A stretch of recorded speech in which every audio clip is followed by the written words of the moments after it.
They thought my silence meant obedience. They thought my quiet meant weakness. They never realized that every time I stayed silent I was learning exactly how strong I would have to become to survive. I stayed quiet for a long time. Not because I had nothing to say but because I believed silence would save my marriage. I believed keeping the peace mattered more than speaking my truth. I believed love meant enduring whatever hurt came with it. So I swallowed my words. I lowered my voice. I made myself smaller hoping that one day my silence would be rewarded with respect. But silence did not protect me. It erased me, and the moment I realized that was the moment everything began to change. I stayed silent because I thought silence meant strength. I believed that holding my tongue would keep the peace. I believed that swallowing my words would protect the home. I believed that if I did not argue then love would survive. That belief followed me for years. Every time my feelings rose to the surface I pushed them back down. Every time my heart wanted to speak I told it to wait. I convinced myself that being quiet made me a good wife. I convinced myself that endurance was the same as loyalty. I did not realize that every time I stayed silent I was slowly disappearing. At first the silence felt harmless. It felt like maturity. It felt like wisdom. When he spoke sharply I smiled.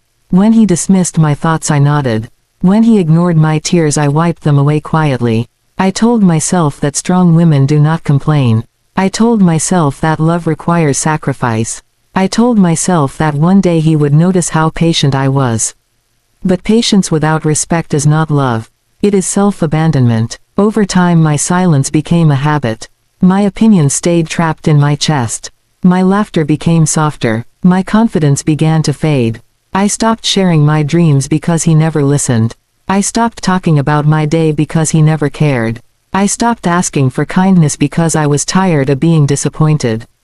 Slowly I became a shadow of the woman I once was. Not because he forced me to change but because I chose silence again and again to survive.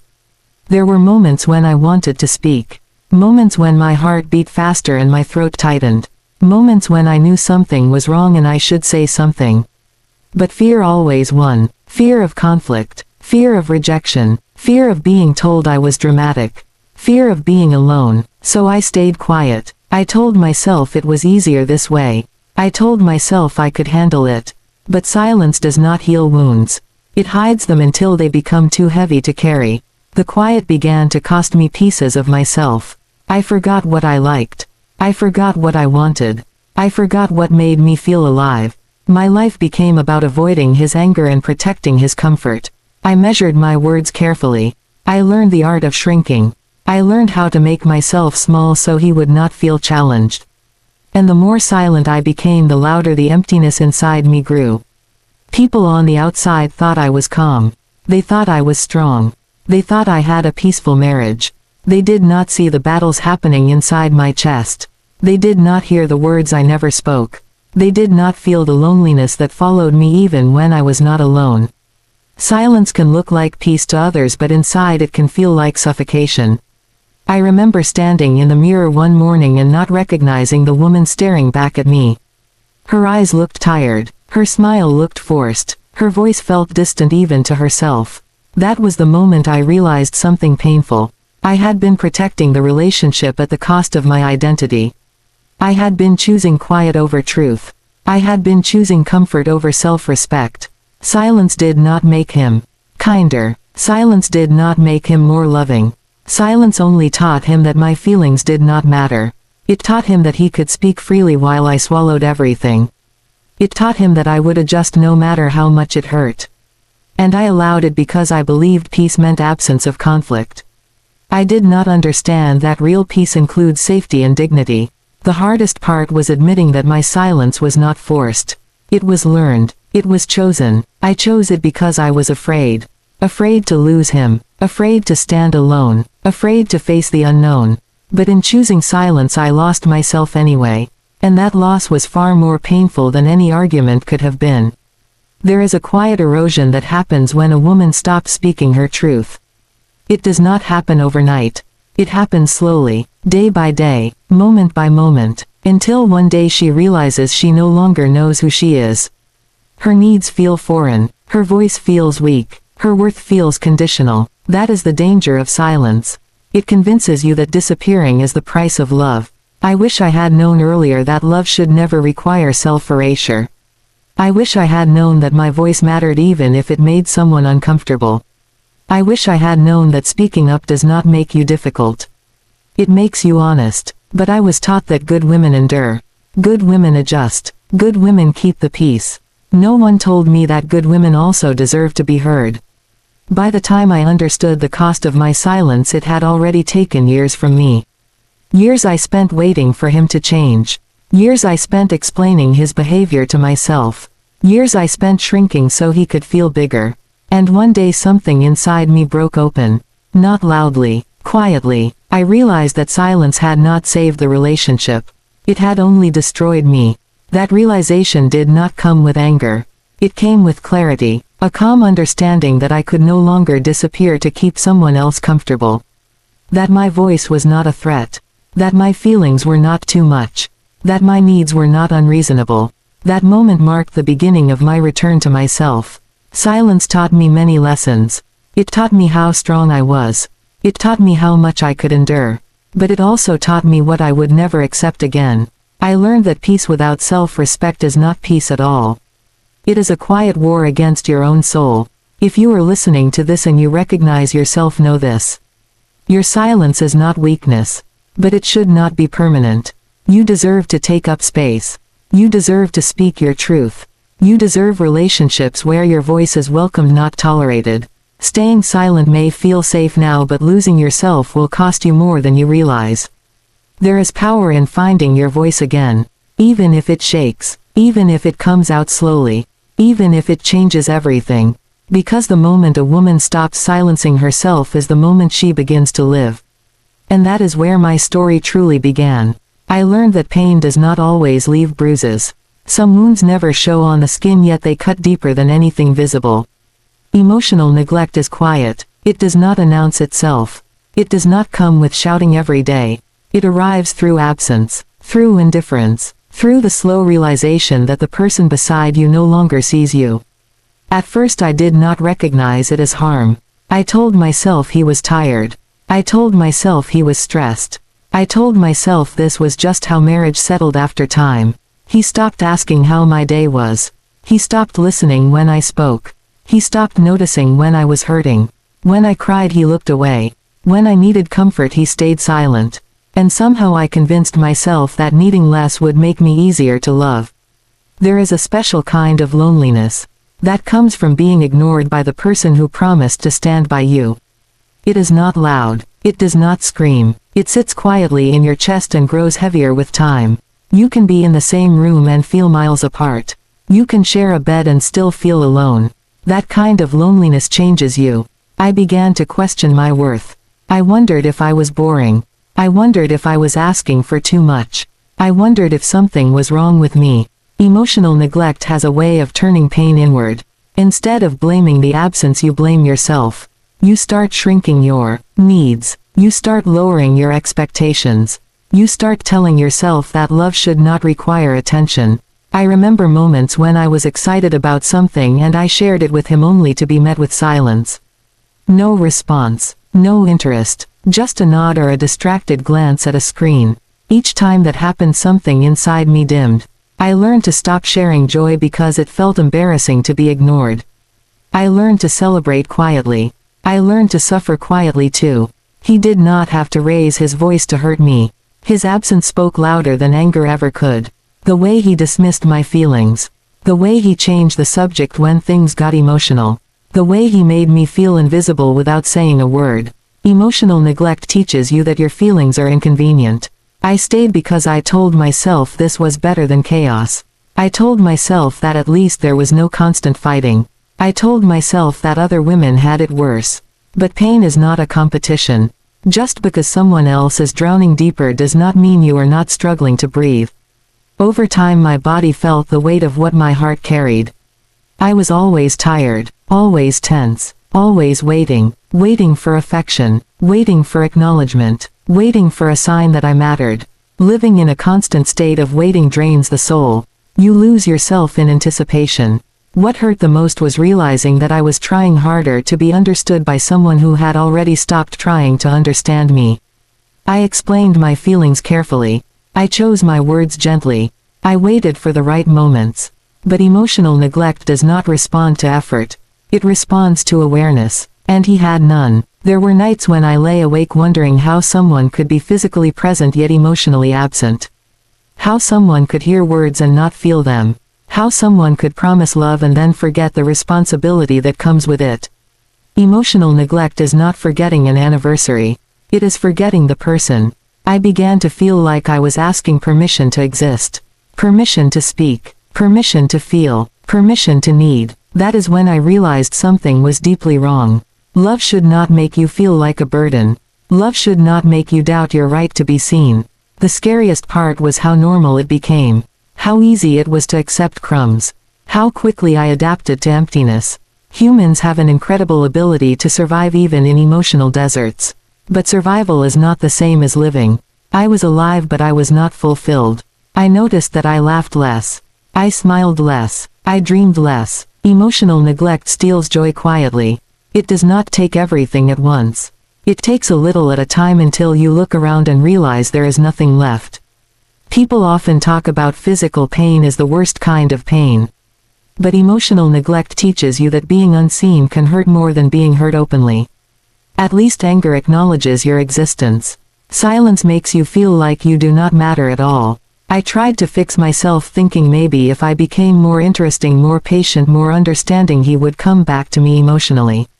But love should not require you to audition for attention. Love should not make you compete with indifference. One day I realized I was lonelier with him than I was alone. That truth was heavy but freeing. It showed me that emotional neglect is not something you heal by waiting. It is something you heal by recognizing your worth. I began to understand that my pain was valid even if it was invisible. That my hurt mattered even if no one acknowledged it. That my need for emotional connection was not weakness. It was humanity. If you are listening to this and you feel unseen, unheard, or emotionally starved, know this. You are not imagining it. Emotional neglect is real. It wounds deeply. And you deserve a love that looks at you and truly sees you. The moment you stop excusing absence is the moment healing begins. There came a moment when I realized something painful and undeniable. I had been feeding everyone around me while slowly starving myself. I was pouring my energy, my patience, my love, and my time into people who rarely asked how I was doing. I was making sure everyone else felt comfortable, supported, and cared for while ignoring my own exhaustion. That realization did not arrive suddenly. It built quietly over years of giving without receiving. I woke up every day thinking about what others needed from me. What would make them happy? What would keep the peace? What would avoid conflict? I became skilled at anticipating moods and managing emotions that were not even mine. I measured my worth by how useful I was. I believed that being needed meant being loved. And I did not notice how empty I was becoming because I was too busy serving everyone else. I ignored my own needs because they felt inconvenient. I told myself I could rest later. I told myself my turn would come. I told myself that sacrifice was a virtue. But sacrifice without balance turns into self-neglect. Slowly my body grew tired. My spirit grew quiet. My joy became rare. I was surviving on crumbs while serving full meals to everyone else. There were moments when I felt resentful and guilty at the same time. Resentful because I was giving so much and receiving so little. Guilty because I believed wanting more made me selfish. That inner conflict drained me. I learned to silence my resentment and bury my needs even deeper. But buried needs do not disappear. They wait. I remember cooking dinner every night, making sure the food was warm and perfect while my heart felt cold and ignored. I remember asking others how their day went while no one asked about mine. I remember showing up for everyone else while feeling alone in my own life. These moments added up until I could no longer ignore the truth. The truth was hard to face. I had been teaching people how to treat me by how much I tolerated. I had been rewarding indifference with effort. I had been offering loyalty to those who gave me silence. That realization hurt, but it also brought clarity. I saw my role in my own exhaustion. I began to understand that love should not require constant self-sacrifice. That care should be mutual. That relationships are meant to nourish, not drain. And I saw how often I put myself last without being asked. I did it because I believed my value came from how much I gave. I was afraid that if I stopped giving I would stop being loved. I was afraid that boundaries would make me unlovable. So I kept pouring from an empty cup hoping no one would notice it was dry. But eventually my body noticed. My mind noticed. My heart noticed. I felt tired all the time. Not just physically but emotionally. I felt disconnected from myself. I stopped enjoying things I once loved. I lost my spark. And that scared me, because I realized I was disappearing again. One quiet night I sat alone and asked myself a question I had avoided for years. Who is taking care of me? The answer was painful. No one. Not even myself. That moment changed everything. I realized that if I did not choose myself no one else would. That my needs mattered even if they made others uncomfortable. That feeding myself was not selfish. It was necessary. I started small. I listened to my body. I rested when I was tired. I spoke when something hurt. I said no when I needed to. It felt uncomfortable at first. I felt guilty, but with time I felt stronger. As I began to nourish myself I noticed something interesting. The people who benefited from my exhaustion were not happy about my change. Some grew distant. Some became irritated. Some tried to pull me back into old patterns. That taught me another lesson. People who only love you when you are empty do not love you at all. Feeding myself did not mean I stopped caring about others. It meant I cared about myself too. It meant I stopped disappearing. It meant I reclaimed my energy, my time and my worth. I learned that a woman who is nourished is powerful. A woman who knows her limits is strong. A woman who chooses herself is not selfish. She is awake. If you are listening to this and you feel drained, know this. You are allowed to take care of yourself. You are allowed to rest. You are allowed to ask for more. You are allowed to stop pouring into places that leave you empty. The moment you start feeding yourself is the moment your life begins to change. There was a moment that arrived quietly, without drama, without shouting, without tears. It was not loud enough for anyone else to notice, but it was powerful enough to change my life. It was the moment when self-respect finally spoke. Not with anger, not with accusations, but with calm certainty. I remember it clearly. I was sitting alone in the house and the silence felt different that day. It was no longer heavy. It was honest. For the first time I was not afraid of it. I listened to it, and in that stillness a voice I had ignored for years finally rose inside me. It did not rush. It did not plead. It simply said, "This is not who you are meant to be." That voice did not come from pain alone. It came from clarity. It came from the exhaustion of pretending. From the weight of carrying everyone else while leaving myself behind. From the realization that love without respect is not love at all. It was the quiet moment when I stopped asking why he treated me this way and started asking why I accepted it.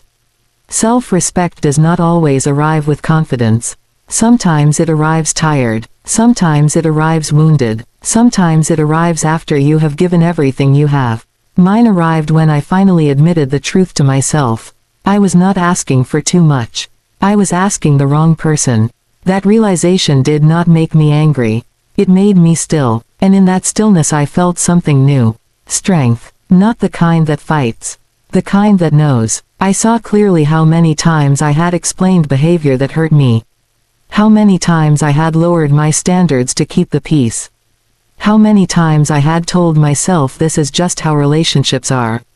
And in that quiet moment I understood something that changed everything. I had mistaken endurance for love. Self-respect whispered truths I could no longer ignore. It told me that love should feel safe. That my voice mattered. That my needs were not a burden. That my feelings deserved space.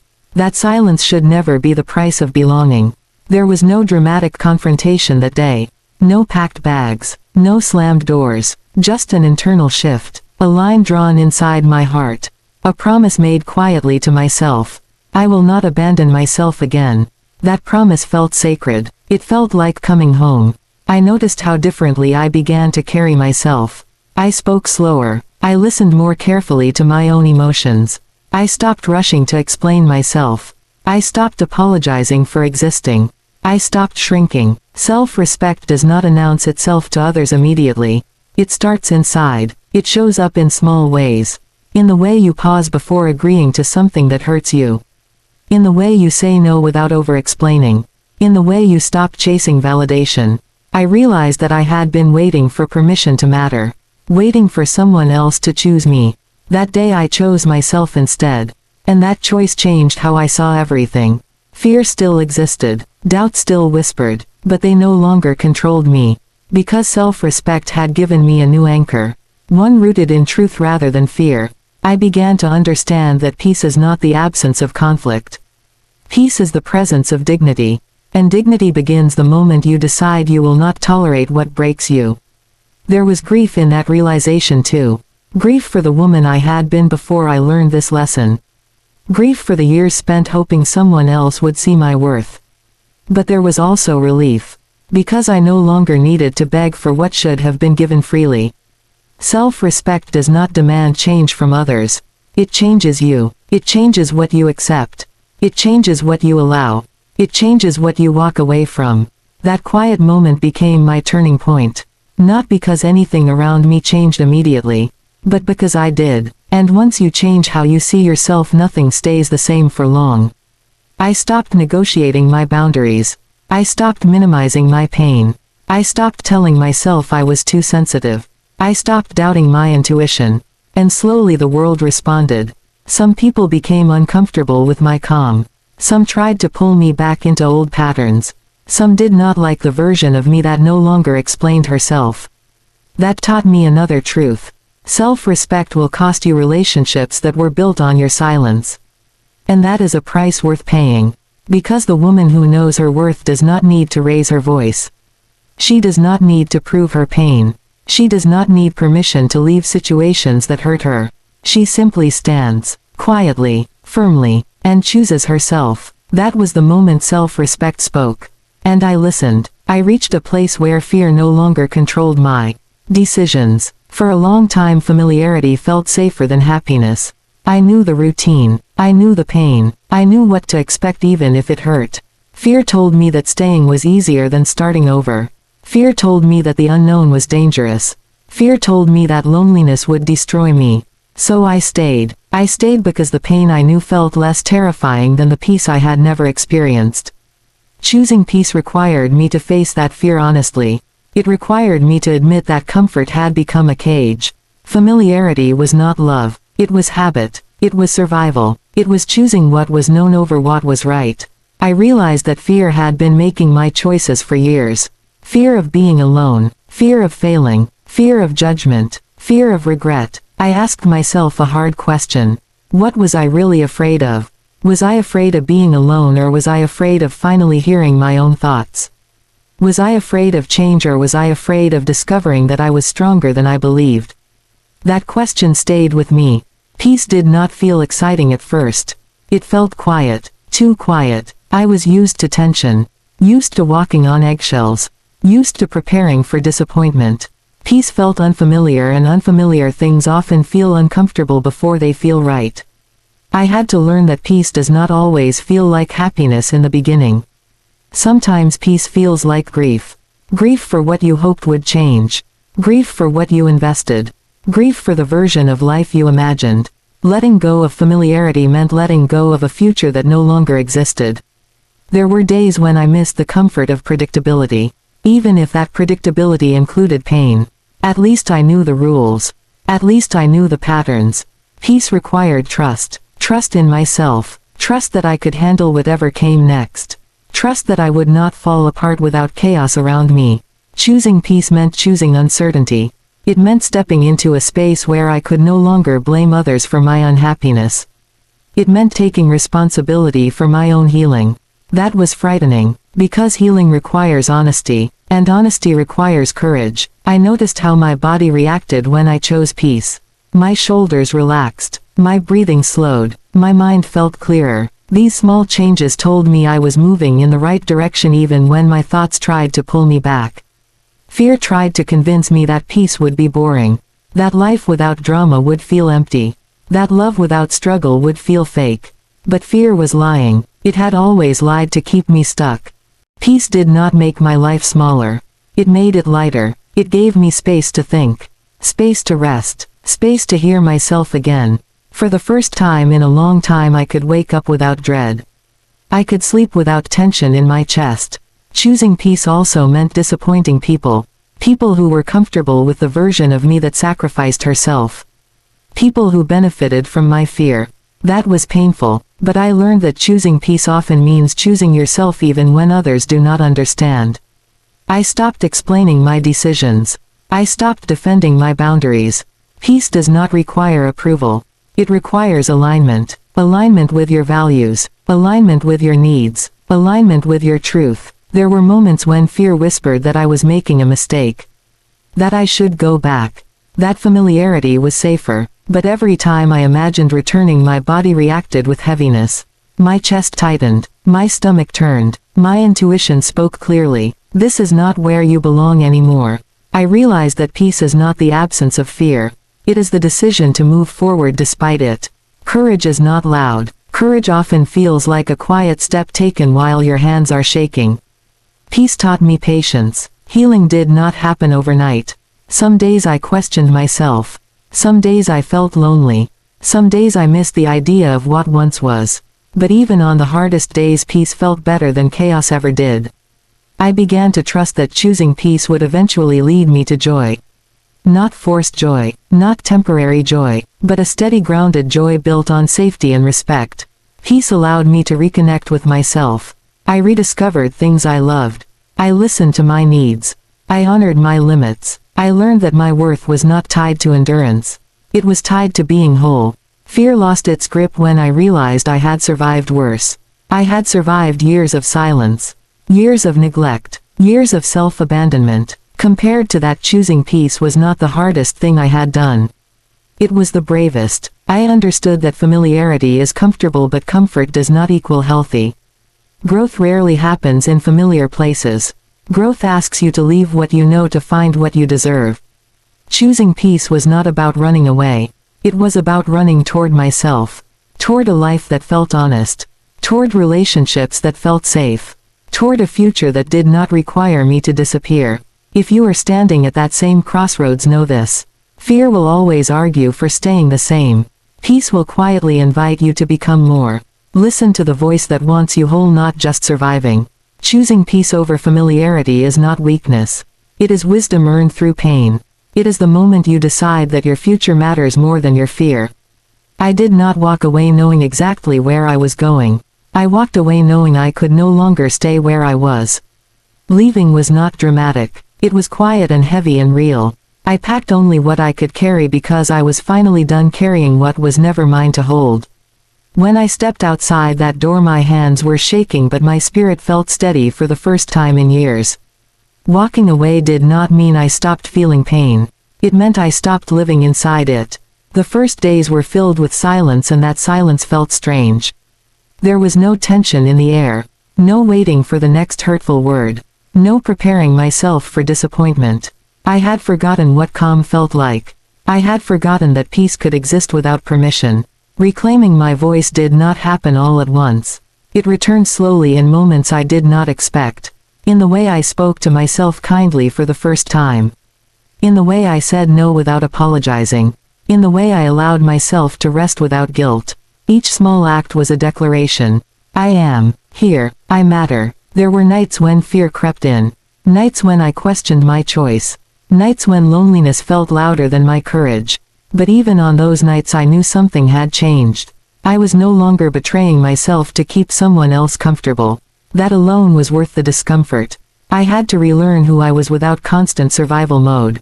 Without explaining myself. Without shrinking. I had to sit with myself and listen. At first it was uncomfortable. I had spent so long ignoring my own needs that hearing them felt foreign. But slowly my inner voice grew stronger. Clearer. More confident. Walking away taught me that strength does not always look like endurance. Sometimes strength looks like release. It looks like choosing your well-being over familiarity. It looks like trusting yourself enough to start again. I noticed how my body responded to freedom.